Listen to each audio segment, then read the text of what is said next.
Salve Shmuposfera, tudo bem com vocês? Estamos aqui na quinta edição do Shmupcast, o Shmupcast número 5, que assim, demorou muito mais que eu esperava para sair. O último que a gente fez foi no começo do ano, estamos no meio do ano, mas assim, infelizmente foi aí uma série de fatores que atrapalhou, né, a elaboração desse podcast. E assim, também é o problema de que às vezes eu tenho que arranjar horário para falar com gente que, assim, tá em outro fuso horário, eu tô em outro fuso horário do Brasil, então assim, é muito complicado colocar gente no mesmo horário para falar que eu, então eu acabei tendo que gravar sozinho, né, mas tudo bem. É um assunto tranquilo, fácil e que vem aparecendo sempre que a gente começa a conversar, né, a respeito dos shmups e das plataformas que a gente jogou mais, e principalmente do Mega Drive, que é uma plataforma muito amada no Brasil. E aqui na Europa também, o povo aqui adora o Mega Drive. O assunto que sempre acaba aparecendo é por que o Mega Drive, que é um videogame tão conhecido, né, por ter uma biblioteca de shmups tão grande, nunca recebeu um título da série Gradius ou um título da série R-Type. Para responder isso, né, a gente vai ter que bater um papo aqui durante algum tempo, eu vou ter que contar um pouco de história para vocês. Mas antes de eu entrar no assunto, se você gostar do que vê aqui, não esquece de deixar aquele joinha e assinar o canal para ajudar a gente a crescer, tá bom? Então vamos começar. O Super Nintendo, né, como vocês já sabem, teve ambos os jogos, tanto o Gradius quanto o R-Type, e veja que ele veio assim um pouco depois do Mega Drive. Então, por que o console da Sega, que já contava com uma biblioteca de shmups tão significativa, nunca teve nenhum jogo dessas duas franquias, né? Antes de mais nada, é preciso esclarecer algo. Esse vídeo é a minha tentativa de responder essa pergunta, já que não existe uma resposta definitiva para ela. Eu pesquisei bastante, mas assim, eu não entrevistei ninguém da Sega, nem da Irem, nem da Konami para trazer para vocês a resposta. Então o que você vai ver aqui é a minha teoria sobre o assunto. E você tem, claro, todo o direito de discordar dela. Inclusive, caso você discorde, caso você tenha mais informações para colaborar com o assunto, deixa um comentário, né, aqui do vídeo, porque é muito importante para o canal. Para tentar responder essa pergunta, a gente precisa voltar um pouco no tempo, aos tempos dos 8 bits da Nintendo e da Sega. Nessa época, aí, em meados dos anos 80, a Nintendo estava dominando o mercado e todas as outras marcas estavam lutando bravamente para tentar se agarrar a uma fatia dele. A Sega havia lançado o console 8 bits dela, né, o Master System, que sofria aí um bocado nos Estados Unidos e no Japão, que eram os mercados principais da época. O Master System contava com muitos sucessos de arcade na biblioteca, afinal a Sega tinha um portfólio monstruoso de exclusivos, mas nem só de exclusivo vivia o console, né? Um dos jogos mais desejados da biblioteca dele era o R-Type, que era um sucesso dos arcades e que nunca foi lançado para o Famicom. A Irem fez vários outros jogos para o console de 8 bits da Nintendo, mas nada de R-Type. E sim, na época eu tinha um Master System e, na boa, ter R-Type na biblioteca era meio que motivo de orgulho. Afinal, a gente era parte do time que estava perdendo, né? E R-Type meio que salvava a gente da desgraça absoluta que era a falta de títulos de peso para o Master System. Tem noção do como era a gente jogar aquele clone medonho do SWAT enquanto todo mundo estava jogando Super Contra? E jogar Dynamite Dukes enquanto todo mundo estava jogando Double Dragon 2? Enfim, o Master System seria assim um perfeito segundo console para quem já tinha um NES, mas nossa, viver só de Master System era sofrido, tá? Mas o R-Type ajudava a gente a passar por isso, assim, de uma forma, digamos, menos vergonhosa, né? E quando o Mega Drive foi anunciado, a imaginação da galera ficou bem fértil no que diz respeito ao que podia sair para ele. Muita gente imaginava que haveria aí um R-Type 2 para Mega Drive, já que o jogo já existia nos arcades, né? Ou mesmo um R-Type 1, mas que fosse mais próximo do arcade, sei lá. Só isso já deixaria, né, já seria mais interessante. Já que o do Master System dava muito slowdown e muito sprite flicker, e convenhamos que assim, o Mega Drive tinha capacidade de sobra para rodar um R-Type minimamente decente, né? Mas não, isso nunca aconteceu. Nunca houve um R-Type para Mega Drive. Algumas pessoas me procuram e perguntam, né, dizem que lembram até de anúncios em revistas falando de um R-Type para Mega Drive, mas bom, como todo mundo já sabe, cara, as revistas de games brasileiras dos anos 80 e 90 tinham a credibilidade técnica de um vídeo do History Channel, né? Logo, o conteúdo dessas revistas serve mais como um registro anedótico de uma época do que como evidência confiável, né? Ainda bem que hoje tem a internet e a gente pode verificar as coisas. O suposto R-Type de Mega Drive nunca viu a luz do dia, mesmo que fizesse todo o sentido do mundo ele ter sido lançado. Mas, peraí, será que fazia mesmo? Será que era tão óbvio e necessário assim que houvesse um R-Type para Mega Drive? Vamos fazer aqui uma rápida análise. Primeiro ponto, o timing era muito ruim. Antes de mais nada, a gente precisa se distanciar um pouco da percepção que nós brasileiros tínhamos do jogo, do Master System, do Mega Drive e da transição do que foi uma época para outra. É lógico que era legal ter R-Type no Master System e sim, ele era um exclusivo, ao menos no mercado do Brasil. Sim, porque fora do Brasil o que não faltava eram alternativas para você jogar R-Type. Tá, dava para jogar R-Type no PC Engine, no Amiga, no ZX Spectrum, no X108000 e em praticamente qualquer plataforma doméstica que não fosse um NES ou um Famicom.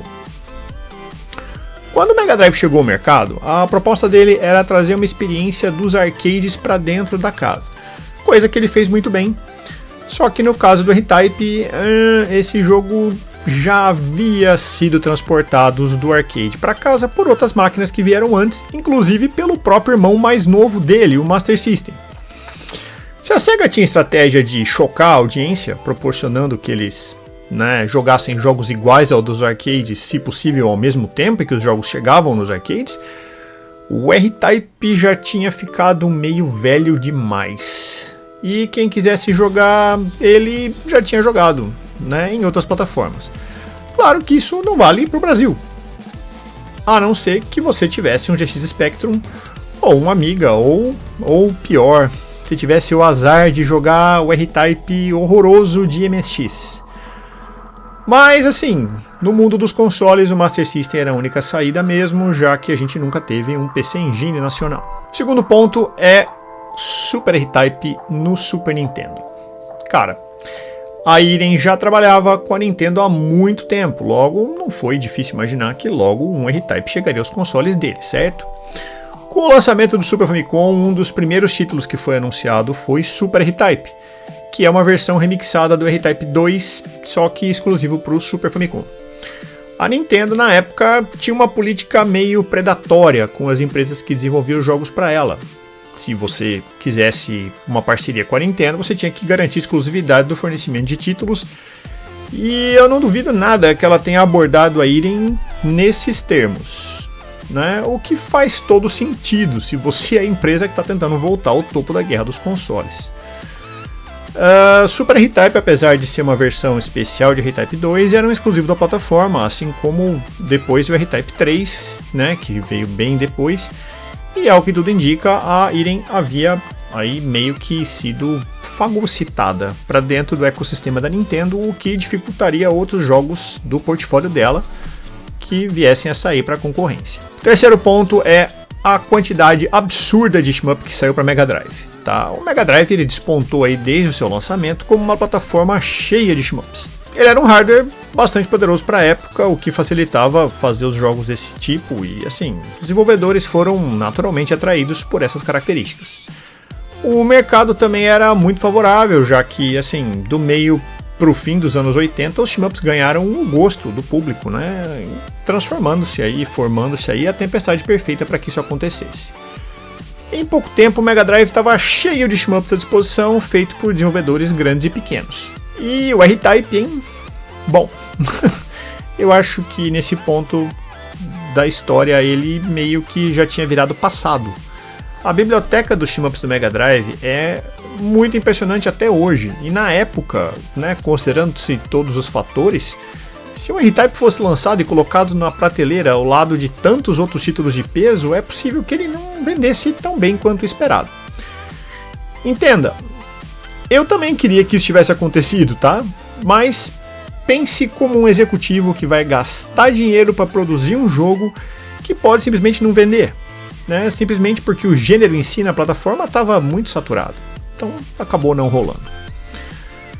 talvez não houvesse espaço, tá, para um R-Type de Mega Drive. Ou talvez até houvesse, mas isso custaria um dinheiro que não compensaria no fim das contas o lançamento.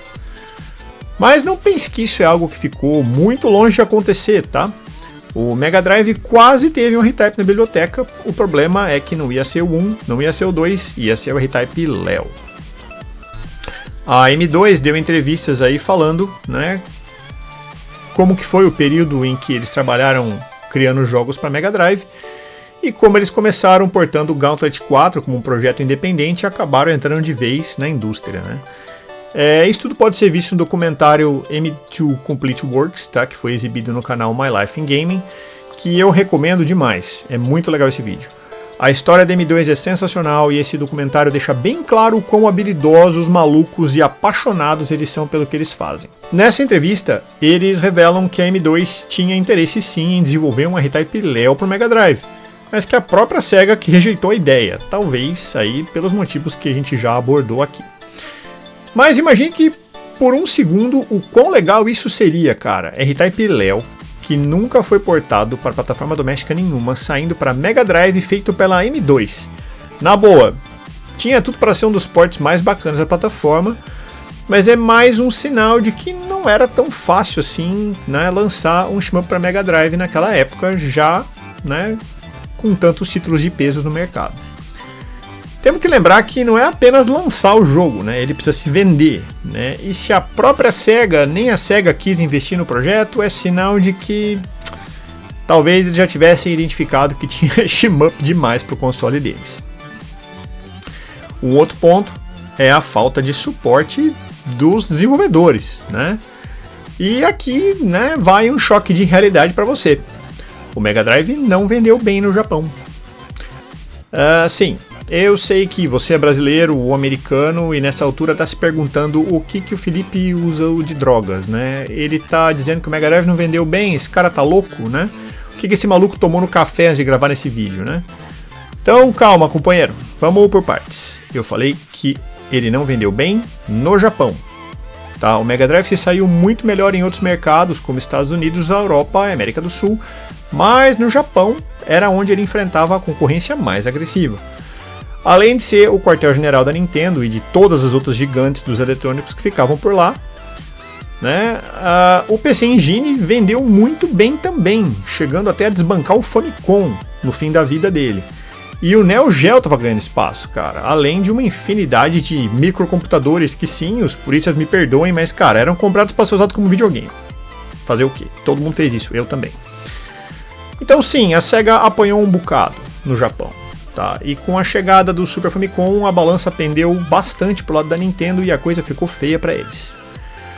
Por que eu tô falando isso? Porque nós, enquanto brasileiros, a gente tem a tendência de ver o Mega Drive como um grande sucesso aí, colossal de vendas, e de fato ele foi, mas não no Japão, e isso produz impactos tanto no lançamento dele quanto no resto da vida do console. No lançamento do Mega Drive, por exemplo, poucos desenvolvedores de peso fecharam parcerias com a SEGA, que não tinha muita relevância no mercado de consoles ainda. Em outras palavras, os desenvolvedores não sabiam se valia a pena criar jogos para aquela plataforma, já que os consoles anteriores à SEGA foram grandes fracassos de vendas, né? Tanto que, em termos de grandes nomes, assim, poucos embarcaram nessa empreitada. A Konami mesmo só foi ter interesse no Mega Drive em 92, né? E como parceira histórica da Nintendo, isso não foi nenhuma surpresa. Mas calma que a gente já vai falar da Konami já já.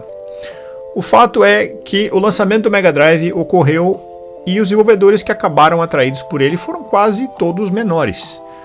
Um bom tempo se passou até que nomes de peso adotassem o 16-bit da SEGA como plataforma de desenvolvimento e isso tirou um bocado de credibilidade dele.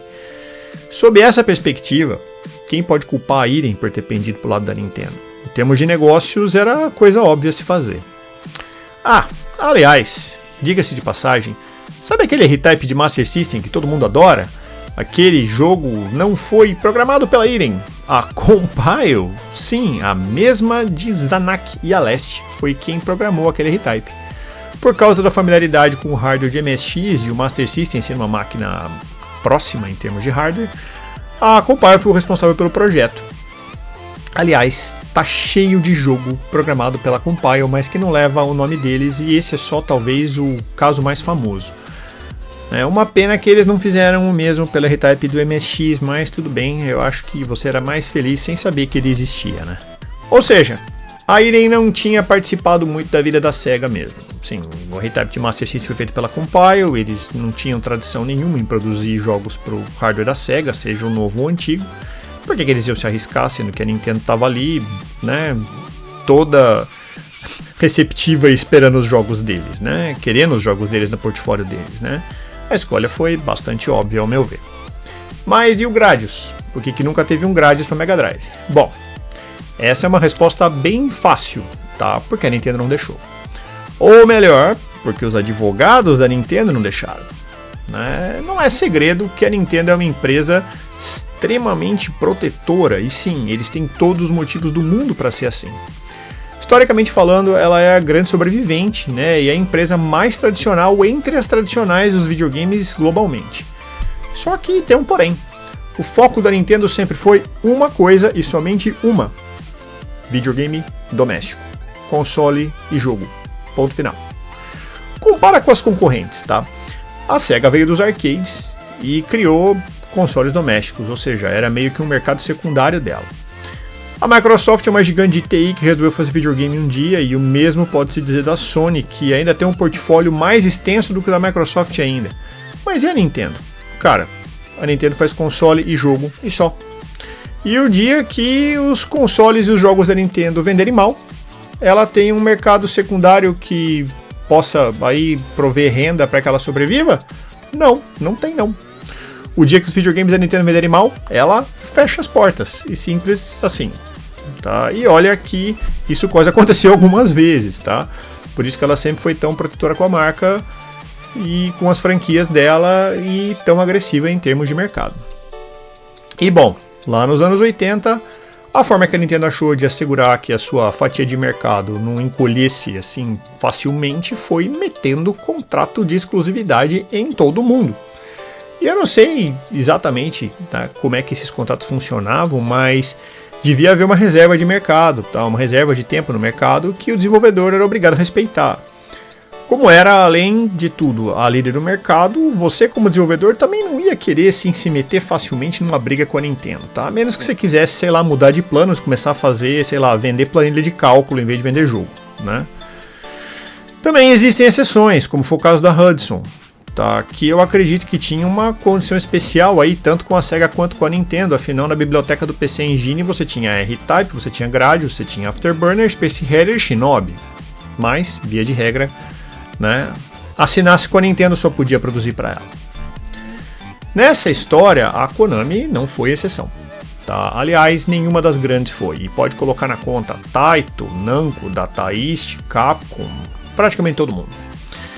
Isso posto, depois de assinado o contrato, a última coisa que a Konami podia fazer era oferecer ports dos jogos dela para a SEGA, né? O que, aliás, só foi acontecer bem depois na vida do Mega Drive, e ainda assim a gente nunca fomos agraciados com nenhum Gradius, né?